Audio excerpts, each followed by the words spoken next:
Hello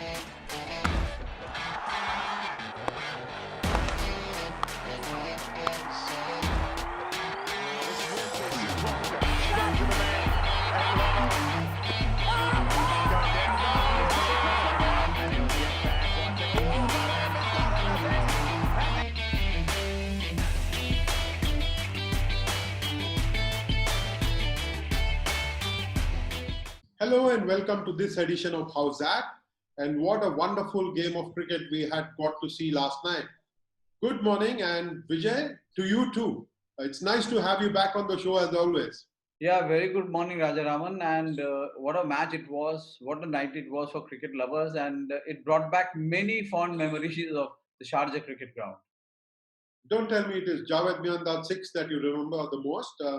It is the most talked about, but I'm sure having covered a number of games there, you will have plenty more memories to recall. Obviously, every time you think of Sharjah, you remember that heartbreaking shot from Javed Miandad for Indian cricket fans, of course, but not for cricket lovers. We all know the Sachin Tendulkar's assault in 1998. There was one over, Ataur Rahman over, where Muhammad Azharuddin went after him and clobbered him like a club bowler. But to me, the most striking shot ever I would have seen at the Sharjah cricket ground was Basit Ali of Pakistan hitting Ambrose straight over the side screen off the back foot. Absolutely unthinkable, and the commentators went gaga. I mean, that was one shot unimaginable. Who would dare to hit? You can play Ambrose off the back foot, you would be pushed back because of the speed and bounce, but to hit him straight off the back foot was absolutely a very audacious shot. For you to recall these memories, there was a trigger, of course. Sanju Samson and Rahul Tewatia playing mind-blowing knocks, as also someone like a Mayank Agarwal. My heart reaches out to the centurion from the match last night, but it was all about Sanju Samson, Steve Smith, and Rahul Tewatia in the end. You feel for Mayank Agarwal because the first game also he batted brilliantly, ended up on the losing side because of his own fault. Yesterday he did everything right, but it was Tewatia's night. And Sanju Samson, I'm a huge fan of Sanju Samson. I mean, you look at how he has, what should I say? He has reformed himself in terms of attitude towards the game, his approach to cricket, and his own batting. I mean, he's worked like he was saying last night. He was worked on his strength. And what I liked beautifully, his answer was when he said he gets all his strength from his father, who's a very strong man. It's amazing. We will talk about Sanju Samson, but it was all about Tewatia in the end, Vijay. Someone who was scratching around at the crease, had not scored runs at all, and then to turn on the magic like he did, someone had to back him, and full credit to the Rajasthan Royals team management for having sent him up the order and kept the faith. I'm sure. I mean, you would know Amol Muzumdar. He has been working very hard on Rajasthan Royals batting approach. But to me, I mean, I would love to quickly reel off something. I sat and wrote down these stats because it's very difficult to remember. You know, his first 19 balls he faced, he made only 8 runs, and then of the next 11, 45 runs. Imagine. I mean, in innings he has played 12 dot balls, and he swung the game with his amazing hitting. And like you say, yes, credit to the Rajasthan Royals think tank and the foundation laid by Sanju Samson. I think Rajasthan Royals is going to be one team to watch out. Vijay, I was wondering who would have sent Rahul Tewatia ahead of Jofra Archer. And then I got the answer last night from Sanju Samson at the press conference. Let us watch what Sanju Samson had to say about this decision. I think it was team management. I think it was Coach Mecca and Zubin Barucha, our team cricket director. I think we have been really working hard on Rahul Tewatia. I think he's proper leg spinner, and then we kind of that management kind of saw the batting abilities he had in the practice matches in the nets he was competing with. So they decided to send him up the order. I think it was a good move. I think it was a really brave move, and he made them all proud. He was literally so down, and then he never gave up, and he had the ability to come back and strike those 30 runs of an international player in this IPL. So I think it's a great confidence booster for him, and I think in the coming tournament, I think he'll be really useful for us. Well, Vijay, you will have memories of Rahul Tewatia, having watched a lot of him in Delhi cricket. Would you like to share some What exactly do you know of Rahul Tewatia that all of us don't? Yes. First of all, we should give credit to former India wicketkeeper Vijay Yadav. He is the one who has worked on Tewatia, and I mean at his academy in Faridabad. He's got a beautiful academy. It's called the Cricket Gurukul, and it's a residential academy. He's working very hard, and I've known Vijay Yadav from his very early days. So I feel very happy for him. He's done a wonderful job in grooming this youngster who would come like Virat Kohli. Tewatia's father is also a lawyer. Like Virat Kohli's father, Tewatia's father also would bring him on his bike, take him to all the cricket grounds, and kind of request all the club owners to try and give opportunities to his son, and especially with Vijay. I mean, Vijay says there are times when his father will literally pester him, but he realized that he was living a dream. Rahul was living a dream of his family. Actually, Vijay told me this morning that it was his family's dream that he should play cricket. He should earn name for himself. And Zubin Bharucha has been doing a wonderful job going around as a scout. He goes to small little tournaments and spots all these talent. And here, in this case, full credit to him that he had his faith in Tewatia. And again, I mean, if you see Rajaraman, you've spent your time in the north. They keep north of India keeps throwing up such talent. I mean, they come from nowhere, zero cricket background, and they come and take the country by storm. And there are two players from Haryana, Rajaraman. One is Tewatia, and the other is Chahal. They've both grown up together. I was fascinated, Vijay, by the mental strength that he showed. Many people, when they are scratching around at the crease, would lose their composure. I was fascinated by how he held it together. And he was waiting for that one big six. And then when Cottrell bowled a short pitch ball, he gladly swung it over long leg for six. And I think that shot would have given him the confidence, would have restored the belief. It would have been ebbing. Some of his own belief would have been ebbing. And to see that shot and then to play four more wonderful sixes in that over when he picked up 30 runs and reduced the asking rate drastically. I thought it was fabulous for Tewatia to show the kind of mental strength that he did last night. Believe me, I'll be lying if I tell you that I thought he was the wrong man to come there, but he has a background to it. You know, in the Haryana under T20 squad, there's no fixed slot for him. If the team realizes that okay, they're now into the 14th over, 13th over, they have to bring in Rahul Tewatia because he manages to hit those big shots and he has all the shots. Let me tell you, most of the people are recognizing him as a leg spinner, but he's more of a batsman. That's what I mean. Vijay also felt that he is more of a batsman than a bowler.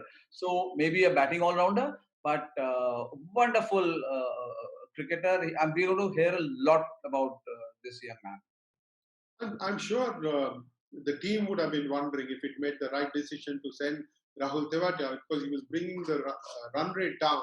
After Steve Smith fell, Tewatia went in. It also seemed to have an effect on Sanju Samson before he pulled himself together and then played a couple of big shots before getting out. But this is a great way to repay the faith that the team had shown in Rahul Tewatia. And I must confess, we are all very good at being very wise after the event, in hindsight.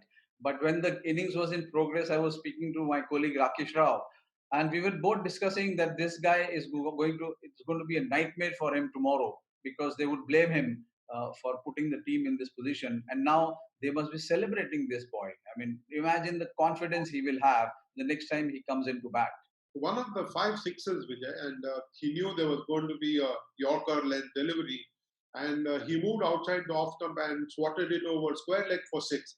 And Cottrell, I don't think is going to forget that shot in a hurry.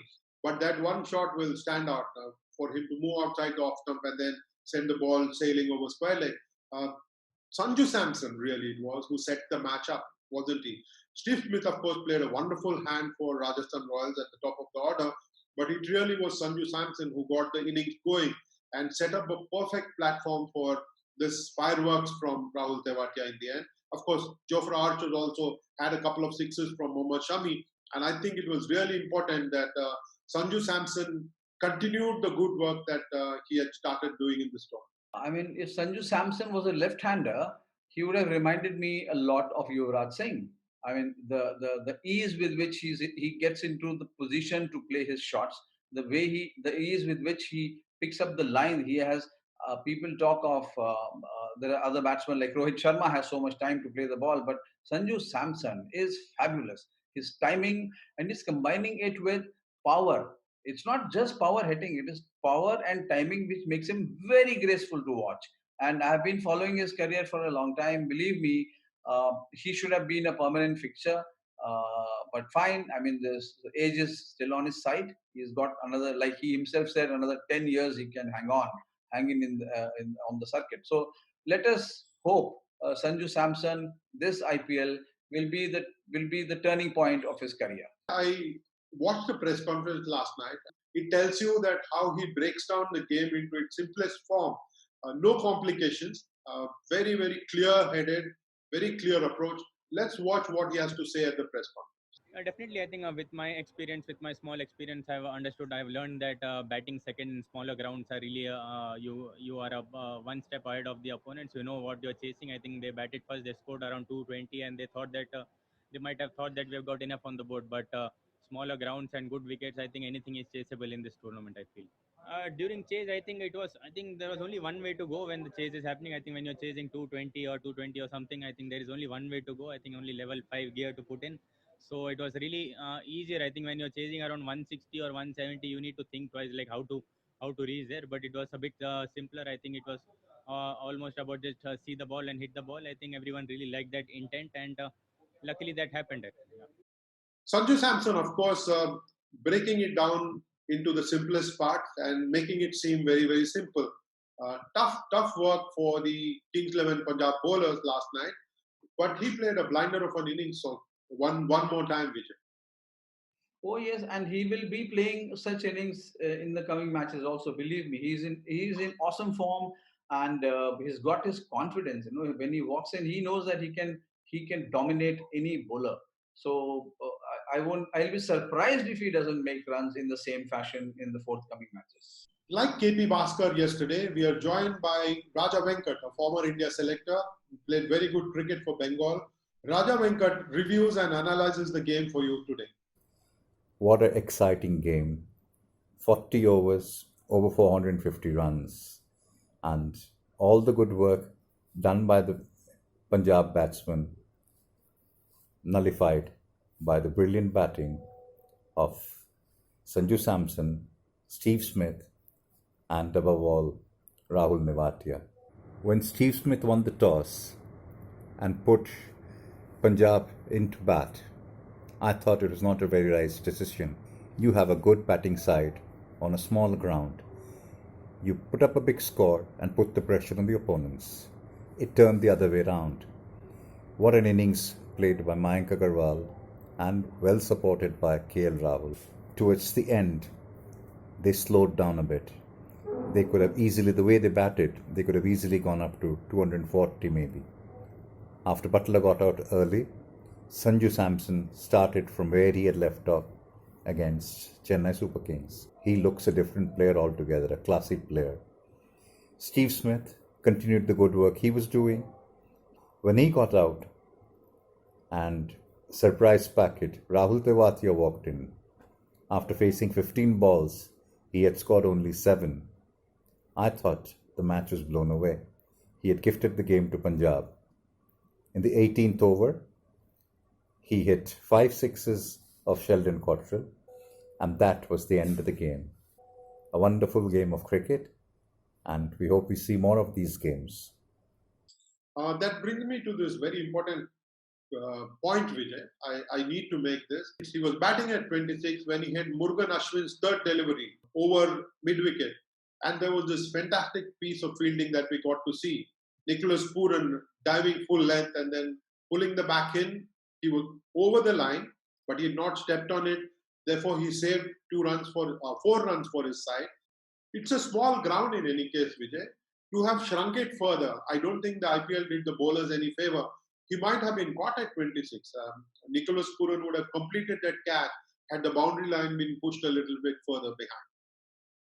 Yeah, you're right. Maybe same shot at Abu Dhabi or Dubai would have been one more wicket down as far as Rajasthan Royals was concerned.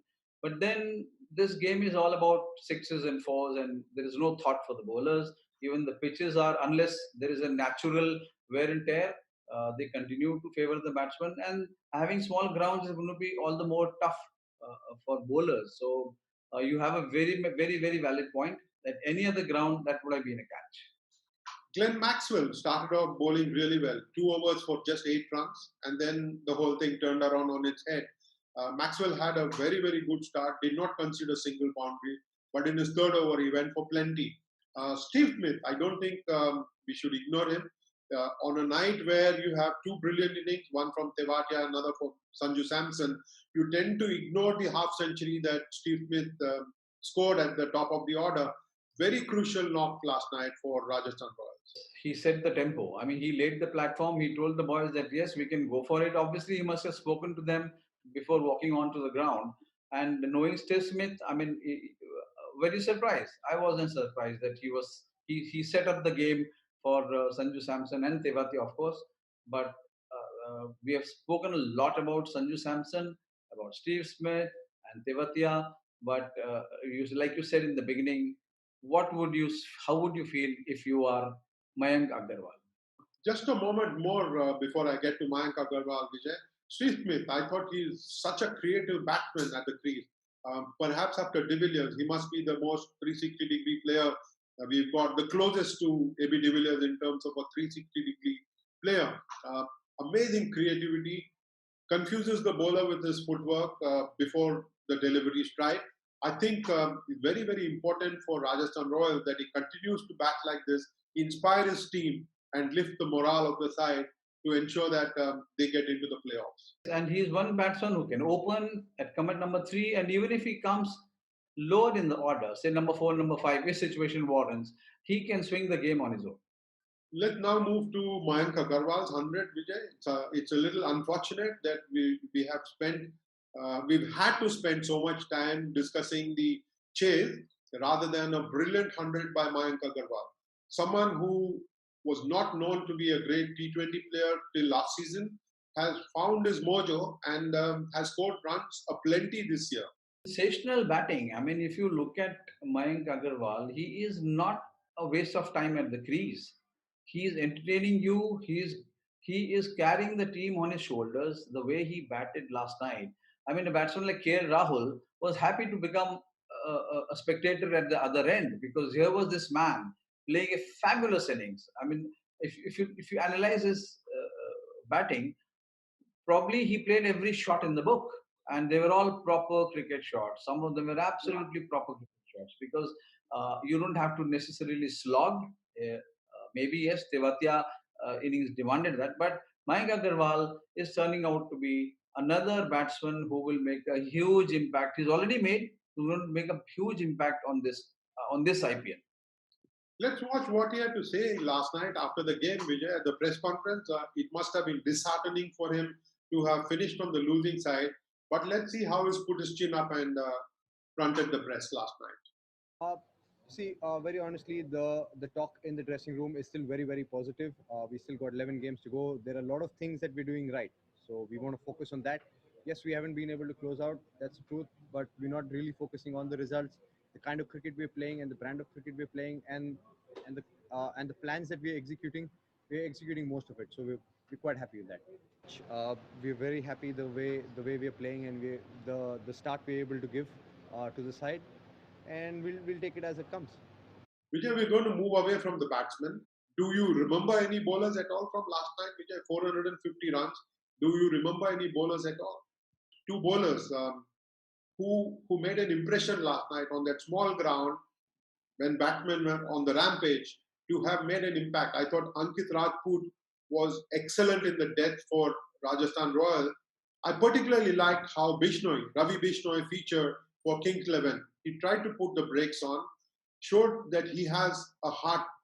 He can take stick and still bowl what he wants to. Both these young bowlers impressed me, and I don't know what you think.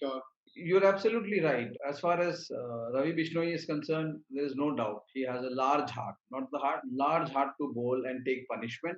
And Rajpoot is again, he's come up the hard way in UP. And when cricketers from UP come, and for them, cricket is a livelihood. It's an avenue for them to make a good life for themselves. And Rajput has had to struggle while making it to the UP team, and now he's come here this far, made a name for himself. I'm very happy for, like you say, Ankit, Rajput. He bowled exceptionally well under the circumstances. Vijay, a quick look at the league table before we focus on tonight's match. Delhi Capitals, of course, still on top. Rajasthan Royals moving into second place. And the only other team that has got 2 wins and has remained undefeated. Disappointing for Kings 11 Punjab, even though it is at the 3rd place, which is good for the side with a high net run rate. Should be a good game tonight, Vijay. Royal Challengers Bangalore against Mumbai Indians. 2 good sides led by wonderful cricketers Virat Kohli and Rohit Sharma. I would reckon that Mumbai Indians can steal a march and go ahead and secure that win against Royal Challengers Bangalore. Yes, they'll have to get the combination right. Last night, I thought Kings 11 Punjab was probably 1 bowler short and Rajasthan looked 1 batsman short, but they made it up. But here again, a lot of pressure, a lot of focus on Virat Kohli to perform, because by his standards, monumental failures if he has not got 50 in the first 2 innings. So, and you can expect Rohit Sharma again to take the mantle upon his shoulders. So let us see how these 2 captains guide their teams in a very critical match tonight. I think the single biggest factor tonight will be how the Royal Challengers Bangalore bowlers respond to the challenge, because they have not had a good time so far. Except Yuzvendra Chahal, none of the bowlers has made an impression. And that is the weakest link for Royal Challengers Bangalore, which then puts pressure on the batsmen, whether it's Virat Kohli or AB de Villiers or the young boy Devdutt Padikkar. You would want them to score big and have a comfort of a large total for the bowlers to defend. Yes, there will be, but then the batsman will have to give them the cushion of say 220 runs. Although it's a big ground, it's not the Sharjah cricket ground where they're going to play. Vijay, we shall catch up tomorrow morning. Hopefully, there will be another good game waiting for us tonight. Yeah, thank you. It was good, nice talking to you. Thank you. Same here, Vijay. Catch up with you soon.